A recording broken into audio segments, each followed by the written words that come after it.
বন্ধুরা, আশা করি সবাই ভালো আছো, আমিও ভালো আছি। চেনা অচেনা সকল বন্ধুকে সাথে নিয়ে চলে এলাম আবারও একটা নতুন ভিডিও নিয়ে। আজকের ভিডিওটা দেখতে থাকো।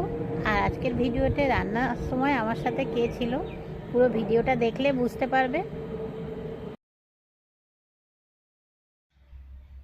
চলো তাহলে ভিডিওটা আজকে শুরু করি। আর ভিডিওটা দেখো কত চমক আছে। আজকে রান্নাটা কিন্তু আমি একা করিনি, আমার সাহায্য করেছে একজন। সেটা কে সাহায্য করেছে জানতে গেলে ভিডিওটা দেখতে হবে। আর তার সাথে একটু তোমাদের সাথে গল্প করে নিই, আমাদের মেয়েদেরই কথা। তো আমরা আমার মনে হয় আমরা জন্মেছি যেন রান্না করার জন্য।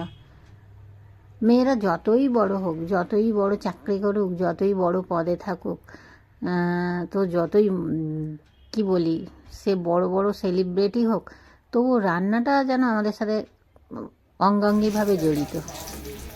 যাই হোক, চলো তাহলে এবার রান্না শুরু করি। আজকে রান্না করেছিলাম ডালপুরি। আলুর দমটা করেছিলাম কিন্তু আলুর দমের ভিডিওটা করা হয়নি। তো আমি ডালপুরির জন্য আটাটাকে মেখে নিচ্ছি, তেল, নুন, কালো জিরে আর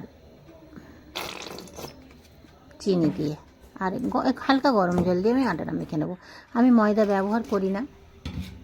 তো আটাটাকে ভালোভাবে মেখে আমি রেখে দেবো। এই আটাটা মেখে একটু রেখে দিলে 1-1.5 ঘন্টা, হাতে সময় থাকলে 1-1.5 ঘন্টা রেখে দিলে খুব ভালো হয়। আর যদি সময় না থাকে তাহলে সাথে সাথে বানিয়ে নিতে হবে।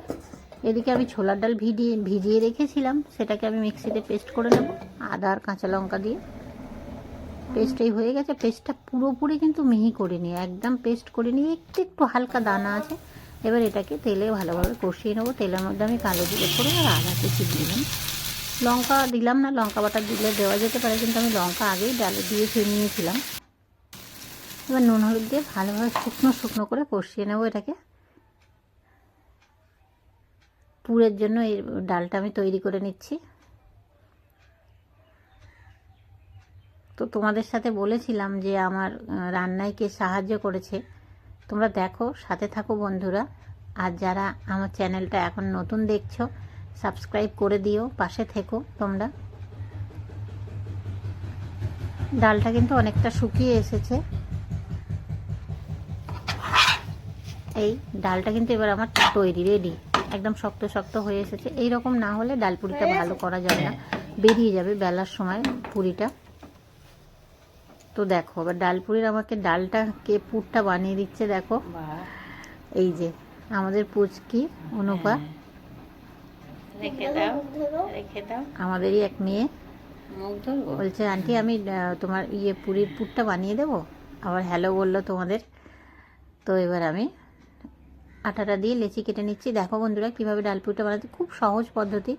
তবে বেলাটা একটু কঠিন, যারা নতুন তাদের কাছে মনে হবে যেন কঠিন, কিন্তু যাদের অভ্যাস হয়ে গেছে, আমাদের এই বললাম যে রান্নাটা আমাদের সাথে জড়িয়ে গেছে, আমাদের শরীরের সাথে, রক্তের সাথে মিশে গেছে রান্না, মেয়েদের আর কি, শুধু আমার একার না, সমস্ত মেয়েদের, মায়েদের।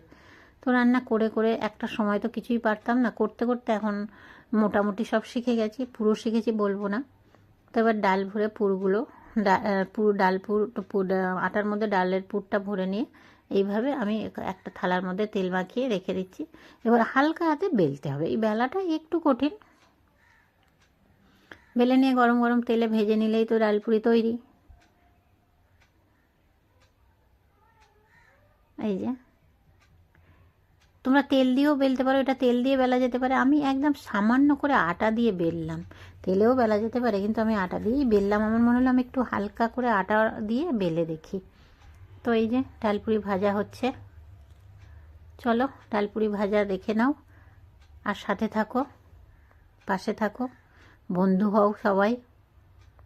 যারা প্রথম দেখছো আজকের ভিডিওটা, তারা একটু সাবস্ক্রাইব করে দিও।